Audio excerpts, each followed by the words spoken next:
வணக்கம் ஃப்ரெண்ட்ஸ், இன்றைக்கி நம்ம பார்க்க போகிறது கோவக்காய் பொரியல். வாங்க அது எப்படி பண்ணுறதுன்னு பார்க்கலாம். இதுக்கு நான் ஒரு 250 கிராம் 1/4 கிலோ கோவக்காய் எடுத்திருக்கேன். அது நல்லா 2-3 தடவை நல்லா அலசி எடுத்துகிட்டு இந்த மாதிரி நீள நீளமாக கட் பண்ணி வச்சுருக்கேன். உங்களுக்கு என்ன மாதிரி ஷேப் இருக்கோ அது மாதிரி கட் பண்ணி வச்சுக்கோங்க. இப்போ இதுக்கு ஒரு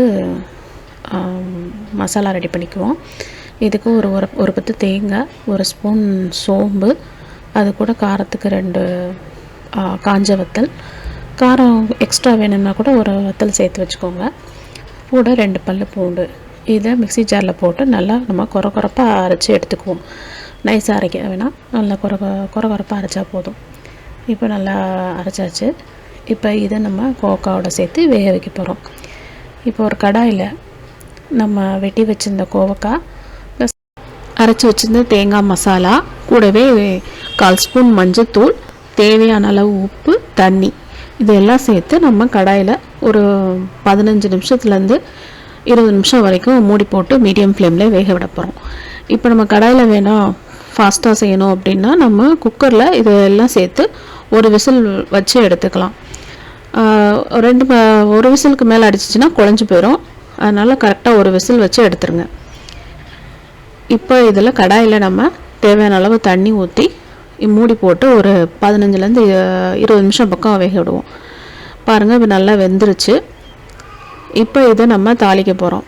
இப்போ இந்த வேக வச்சதை நம்ம வேறு ஒரு பாத்திரத்துக்கு மாற்றி வச்சுக்கலாம். மாற்றி வச்சுட்டு இப்போ அதே கடாயில் ஒரு 2 டேபிள் ஸ்பூன் எண்ணெய் விட்டுக்கலாம். அதில் நம்ம 1/4 ஸ்பூன் கடுகு பருப்பு சேர்த்து நல்லா பொரிய விடுவோம். இப்போ இது கூடவே ஒரு பீஸ் கல்பாசி இலை அதையும் சேர்த்துக்கிறேன். இப்போ இது கூட வெட்டி வச்சுருந்த வெங்காயம், தட்டின 2 பல்லு பூண்டு, கருவேப்பிலை, இதெல்லாம் சேர்த்து நல்லா வதக்கி விட்டுக்குவோம்.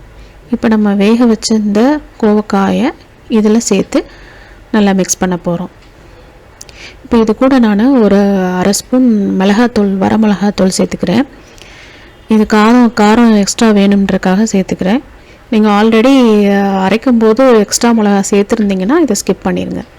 உப்பை செக் பண்ணி பார்த்துட்டு எக்ஸ்ட்ரா தேவைன்னா ஆட் பண்ணிக்கலாம். இப்போ நல்ல சுவையான கோவக்காய் பொரியல் ரெடி ஆயிடுச்சு. இதை வீட்டில் ட்ரை பண்ணி பாருங்கள். இது சாம்பார் சாதம், புளிக்குழம்பு சாதம் எல்லாத்துக்கும் நல்ல காம்பினேஷனாக இருக்கும். ட்ரை பண்ணி பார்த்துட்டு எப்படின்னு கமெண்ட் பண்ணுங்கள். மறக்காமல் ஸ்வீட்டி ஹோம் ரெசிபிக்கு சப்ஸ்கிரைப் பண்ணுங்கள். வேறு ஒரு ரெசிபியோடு உங்களை பார்க்குறேன். அது வரைக்கும் பாய் ஃப்ரெண்ட்ஸ்.